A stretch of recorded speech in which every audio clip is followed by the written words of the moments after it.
നമസ്കാരം. അപ്പോൾ തികച്ചും വ്യത്യസ്തനായ ഒരു പ്രേക്ഷകനെയാണ് നമുക്കിന്ന് ക്യാമറയ്ക്ക് മുൻപിൽ കിട്ടിയിരുന്നത്. തീർച്ചയായിട്ടും പൃഥ്വിരാജ് എന്ന് പറയുന്ന ആ ഒരു നടനെ, മഹാനടനെ ഹൃദയം കൊണ്ട് സ്വീകരിച്ച, ഇനി എനിക്ക് ഒരു വട്ടം കാണണമെന്ന് ഉദ്ദേശത്തോടെ നടക്കുന്ന ഒരു പ്രേക്ഷകനെയാണ്. അദ്ദേഹം എന്താണ് പറയുന്നത്, എമ്പുരാൻ എന്ന് പറയുന്ന ആ ഒരു ചിത്രത്തെക്കുറിച്ച് എന്താണ് പറയുന്നത് നമുക്കൊന്ന് കേട്ടു നോക്കാം.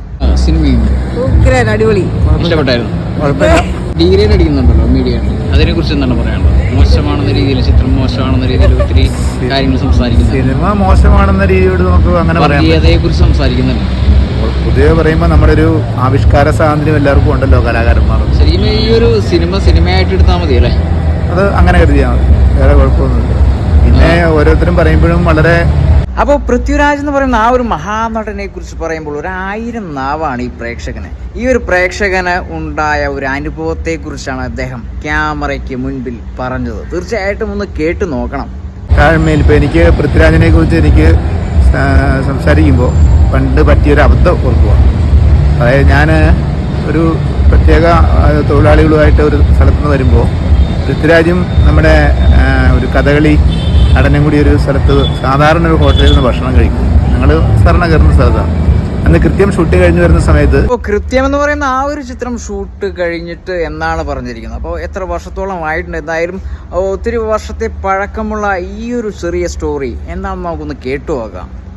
എനിക്ക് ഈ മറ്റേ പഴയ കാരണവരായിട്ടുള്ള ആളെ കണ്ട് ഞാൻ വിഷ് ചെയ്ത് സംസാരിച്ചു. പക്ഷേ ഈ പുള്ളി എന്നോട് ഹലോ വെച്ചിട്ട് പോലും തിരിച്ചു പറയാൻ പറ്റിയില്ല. അദ്ദേഹം സംസാരിച്ചില്ലെന്നാണ് പറയുന്നത്.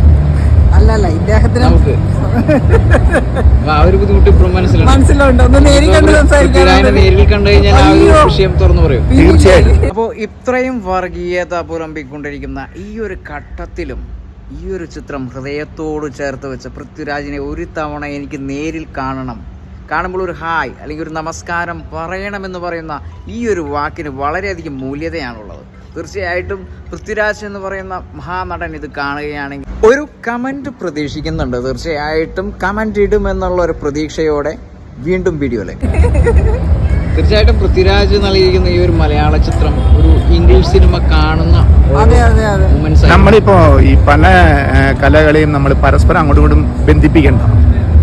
ഈ തനത് രീതി എന്ന് പറയില്ലേ, അത് മതി. മോഹൻലാലിന് ഈ ഒരു ചിത്രത്തിൽ ഒത്തിരി ഡയലോഗ് കുറവാണ് എന്ന് പറയുന്നത് ശരിയാണ്. ഡയലോഗ് എന്ത് മതിയല്ലോ.